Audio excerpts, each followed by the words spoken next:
With analysis of the politics behind the COVID relief bill, with the president's continued attacks on the election results and more, we turn now to our Politics Monday team. That's Amy Walter of the Cook Political Report and host of Public Radio's Politics with Amy Walter, and Tamara Keith of NPR. She also co-hosts the NPR Politics podcast. So hello to both of you.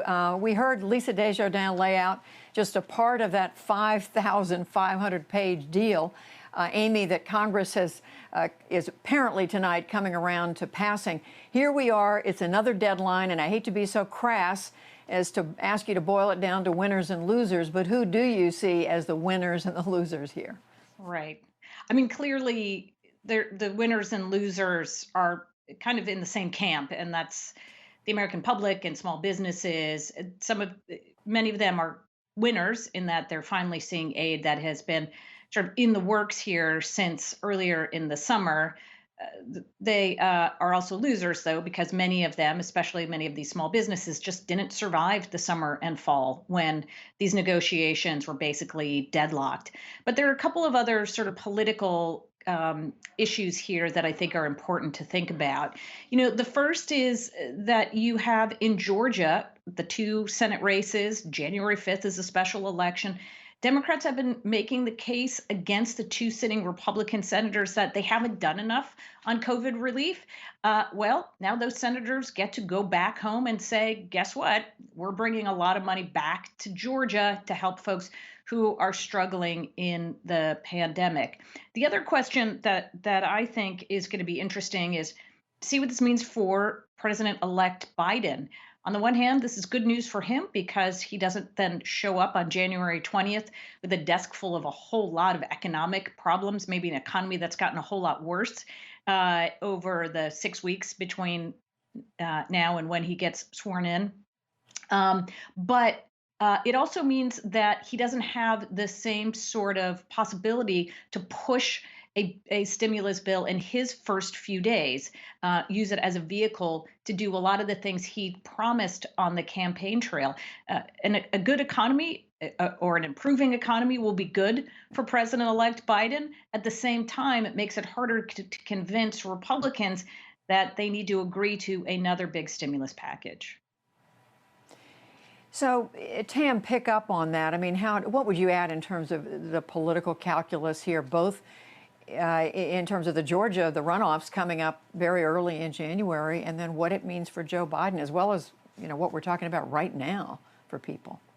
Yeah, so in terms of what Congress is going to pass, in addition to the COVID relief, there's also an omnibus spending bill, a big budget bill that means that there isn't going to be a budget cliff in the first 100 days of Joe Biden's presidency. So in some ways, he avoids a big budget fight, which is a good thing. And in theory, there is a cliff in this COVID bill because after 11 weeks or whatever it is, sometime in the spring, once again, these additional unemployment benefits and other benefits are going to run out. And if things aren't back to normal, which is unlikely that they will be, there will be this another pressing moment for Biden to try to push for more of what he wanted, because this bill is far less than what Democrats had wanted and thought was needed. But as we learned this summer, expiring unemployment benefits or expiring additional benefits, it turns out isn't much of a cliff at all for Congress. You know, they have essentially with this proven that they can do the bare minimum at the absolute last minute, which is could be like the slogan for Congress for the last several years. So, Amy, we could be heading into another stalemate situation for a long time to come. Well, if you look at where we could potentially be when Joe Biden takes over as president of the United States, you're right, we're still waiting to see who controls the Senate. But even if Democrats control the Senate, it'll be by one vote. And that makes, in theory, some of these people who came together to help craft this bipartisan package, this problem solvers caucus more important than ever.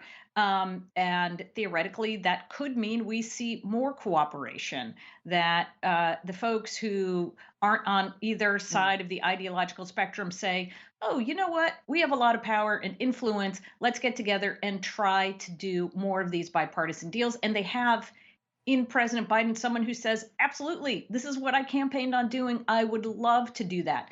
Now, whether that holds true, Judy, once we get into 2021, Biden's no longer just the president elect, but the actual president, and the midterm elections are right around the corner. Midterm elections, where we know the House and the Senate are going to be on the line. I'll be very curious to see how long this cooperation lasts.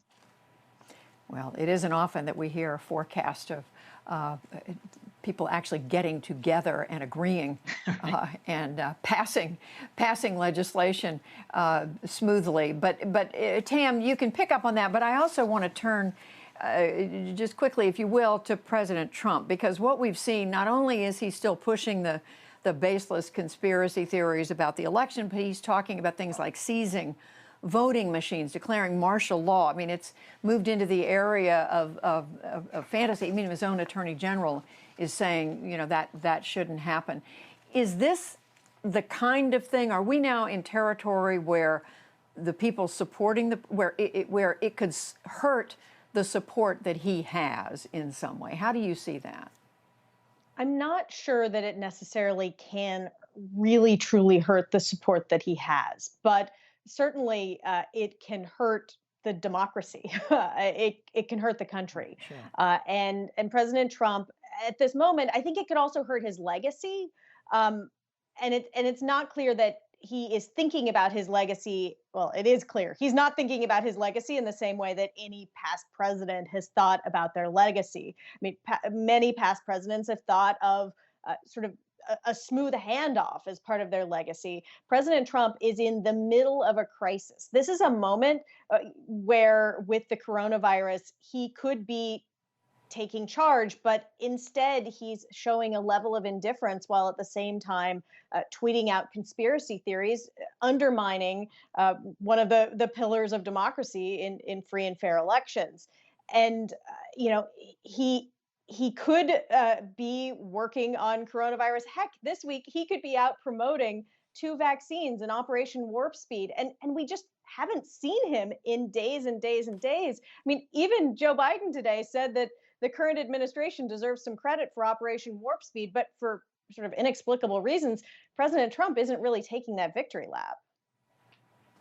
And Amy, how it contrasts what we're seeing now with the president and what he's saying and what he's doing or not doing around the pandemic with how previous presidents have related to crises moments in this country.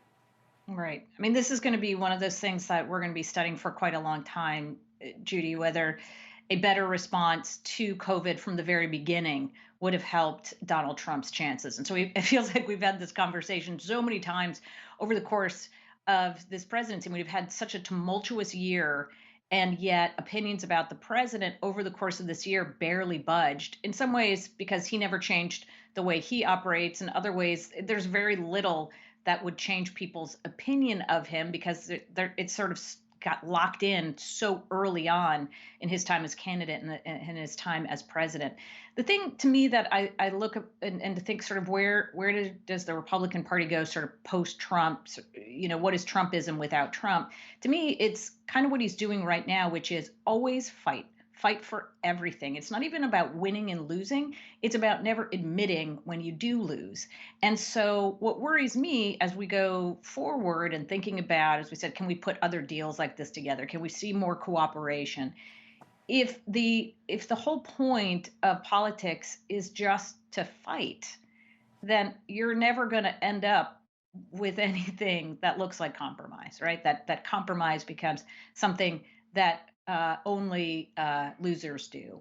And so that makes for a very difficult and dangerous place for politics to go for the foreseeable future, which is why we're going to look and see, is Joe Biden going to be able, just by turning the temperature down, not encouraging the fighting, not encouraging the divisiveness, going to be able to sort of if not change that trajectory, at least slow it down. Yeah, just a very few seconds left, Ham, but we're all watching to see how the dynamics change after January 20th.